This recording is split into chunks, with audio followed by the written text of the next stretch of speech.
Mais l'intention centrale était tout à fait différente. Elle était de remettre au pouvoir le gouvernement qu'on soutenait depuis 4 ans. Le seul problème, c'est que c'est ce pouvoir qui commettait le génocide. Voilà. Donc nous sommes entrés du côté des génocidaires. Et moi, ma première mission, qui était ma spécialité à l'époque, c'était de guider les frappes aériennes sur le terrain. Parce que pour que des frappes aériennes fonctionnent, il faut qu'en fait, il y ait une équipe très très proche des cibles.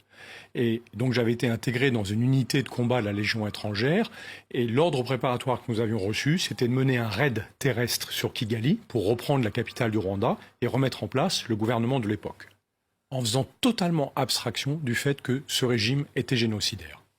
Et ça a changé au cours, en une semaine pratiquement.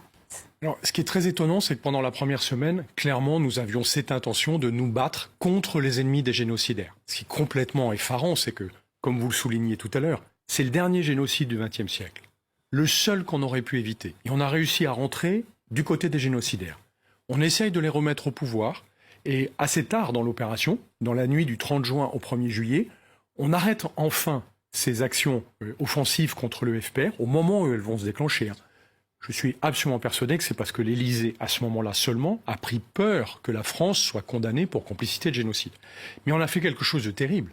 C'est qu'on a créé une zone humanitaire sûre, qui n'a été sûre que pour les génocidaires, et qui a permis aux génocidaires de repartir se réfugier tranquillement au Zaïre. Ça a été la deuxième période de notre opération.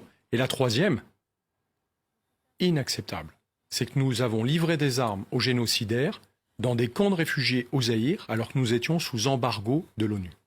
Alors, vous l'expliquez très bien, vous le dites d'ailleurs dans votre livre, et je le répète, l'opération turquoise, il y a eu un aspect humanitaire, mais il y a eu aussi ces épisodes sombres. Vous parlez donc du fait que des génocidaires hutus ont pu fuir vers le Zaïre. Vous dites même on a protégé leur fuite. Et puis, vous revenez sur cette livraison d'armes. Comment vous l'avez su ?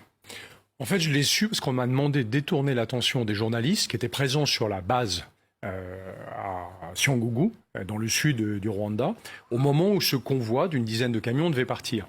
Et c'est en me demandant de détourner l'attention des journalistes que j'ai compris que c'était un convoi d'armes. Et le soir, au débriefing, j'ai été effaré des arguments qu'on nous a servis pour justifier cette livraison d'armes, qui étaient en gros, il faut donner des signes d'apaisement aux soldats du gouvernement, parce que sinon ils pourraient se retourner contre nous. Comme si en réarmant des soldats, on les rendait moins dangereux. Je souligne quand même une chose, c'est que dans toutes ces actions, et dans mon témoignage, en aucun cas je ne mets en cause mes compagnons d'armes. Ils ont fait ce qu'ils pouvaient de manière très professionnelle. Alors justement, vous le dites, certains officiers ont contacté le plus haut sommet de l'État, ont essayé de faire passer le message que ce n'était pas une bonne idée de livrer des armes à de potentiels génocidaires dans ces camps, au Zaïre, l'actuel RDC.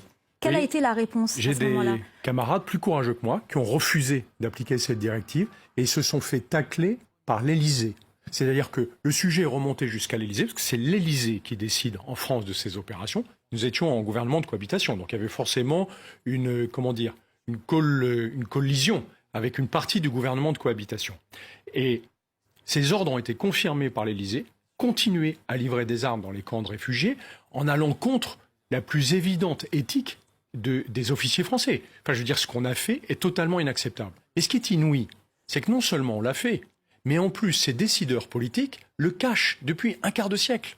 Donc ils s'autorisent à le refaire et surtout, ils évitent d'avoir le moindre compte à rendre sur le sujet, puisque nous n'avons pas le droit d'accéder aux archives d'une opération qui, je le rappelle, a été présentée comme humanitaire.